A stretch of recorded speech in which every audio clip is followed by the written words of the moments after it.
Story 1. My husband and I have been married for 2 years. While we are very happy, when our relationship first started about 4 years ago, it resulted with a friendship ending.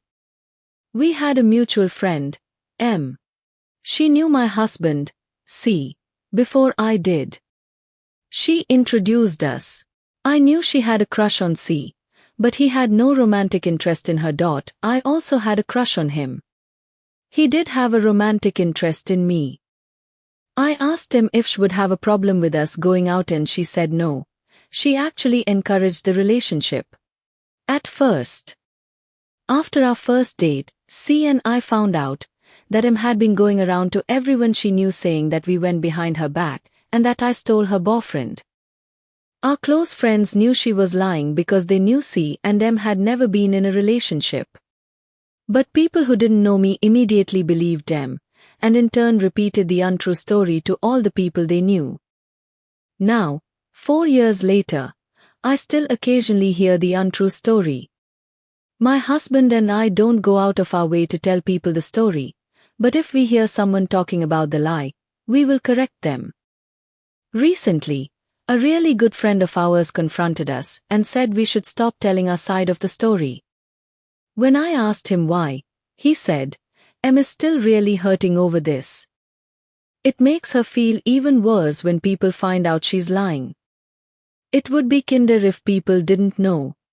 Honestly, I don't care what the kinder thing would be. I don't want him to hurt more, but I don't think it's fair that we should be expected to hold our tongue when people spread lies about us.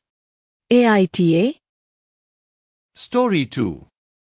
It was a cold winter day. 8 inches of snow had fallen the night before, and the wind chill made it feel as if it were in the negatives. I drive an all-wheel drive SUV, so I have no issues getting out.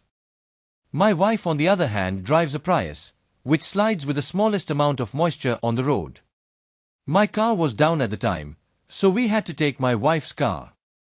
I spent 45 minutes in the freezing cold shoveling that car out so we could get to the store.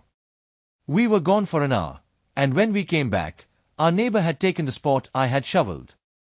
Our apartment complex doesn't have assigned parking, but in the winter, it's understood that if you shovel a spot, it's yours. So when I saw his car in the spot I had just shoveled, I was pretty pissed. I went inside and filled 2-gallon jugs of water. Went back out and poured them on his windshield. Rinse and repeat.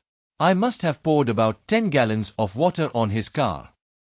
Being how cold it was already freezing by the time I poured the last gallon on. It sat like that overnight. The next morning, I got to watch as he helplessly tried to scrape all of these layers of ice off his windshield. Don't take my goddamn parking spot. Edit. You guys need to chill. This isn't our AITA. I'm not looking for judgment because I already know I'm an asshole. The point of this sub is to tell stories of petty revenge. I'd say I was being pretty damn petty. Edit 2. Sorry, I find it so funny people telling me I committed vandalism. No damage was done except for wasting like 5 to 10 minutes of his time. Ever hear of freezing rain? It does the same thing I did to his car. Never does any damage.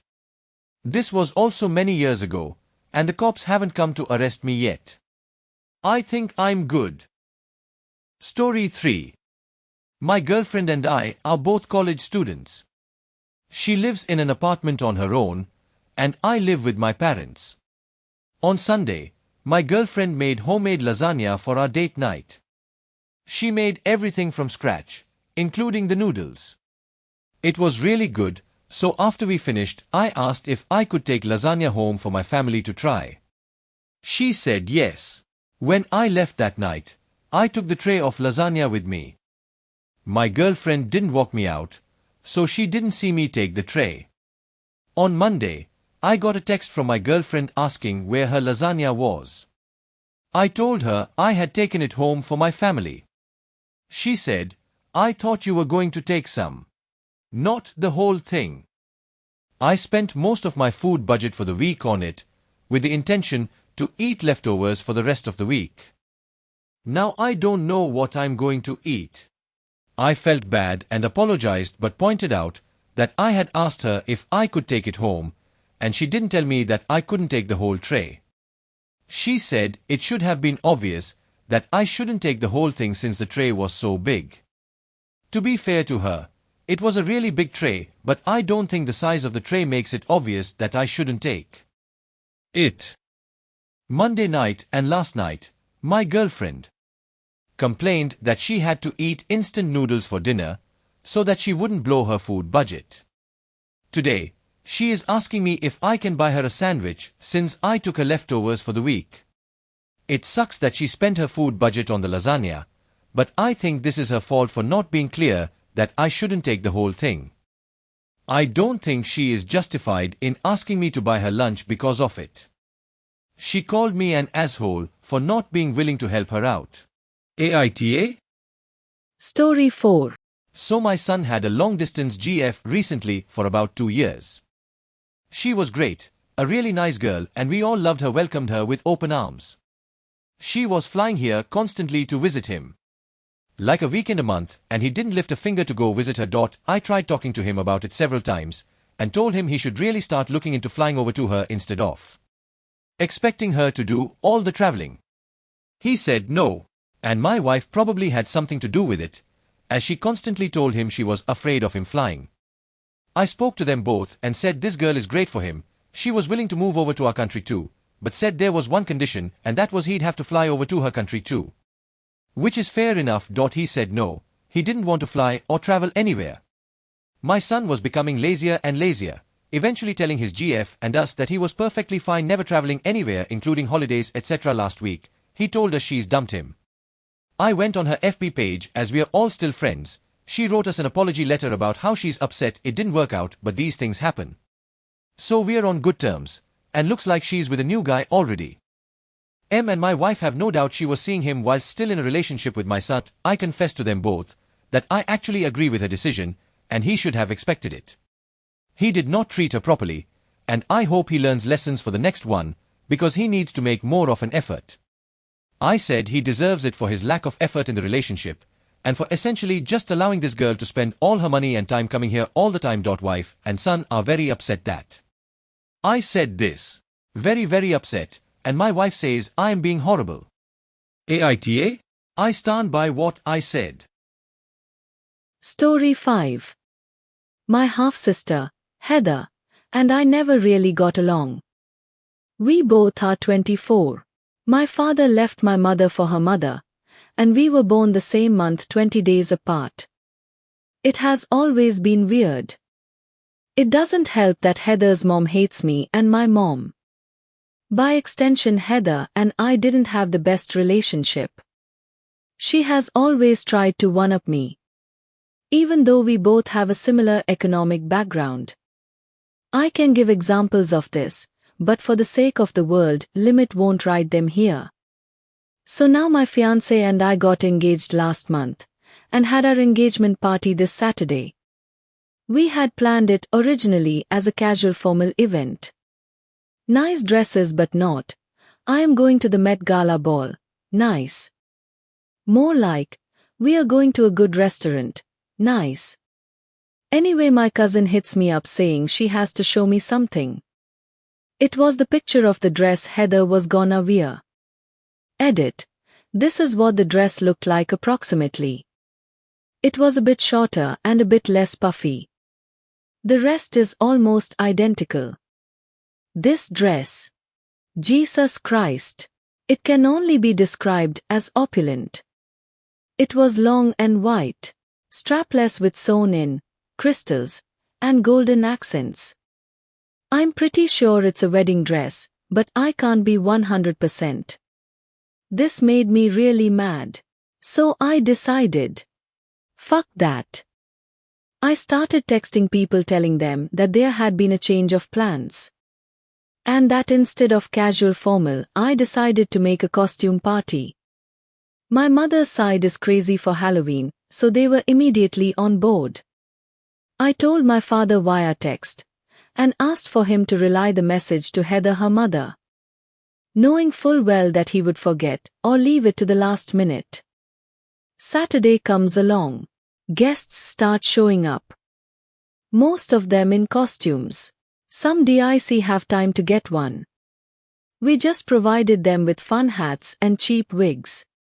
Heather, my dad, and her mother come like 1 hour late. As soon as she notices that everyone was either wearing elaborate costumes or weird accessories, and she didn't stand out, she lost it. Especially when my fiancé came along and told her that her bride dress looked amazing for a cheap costume. She left crying, and her mother and my father told me that I was being childish, and I could have told Heather myself and not have tasked my father. For those interested, my fiancé was dressed as Bubbles and I was dressed as Mojo Jojo. My mom and aunts went as Abba. Other memorable costumes were Luffy and Zorro, Lan Malcolm and John Hammond and Jesus. Edit. So why did I invite her? It's one of those weird family situations where not inviting them would have been more dramatic. You know, when you try pleasing everyone.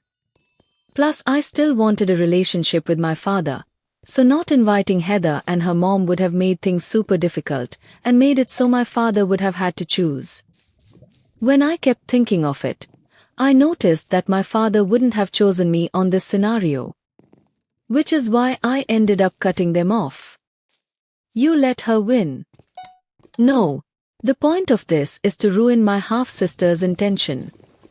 She wasn't just dressed nicely, as some of you put it.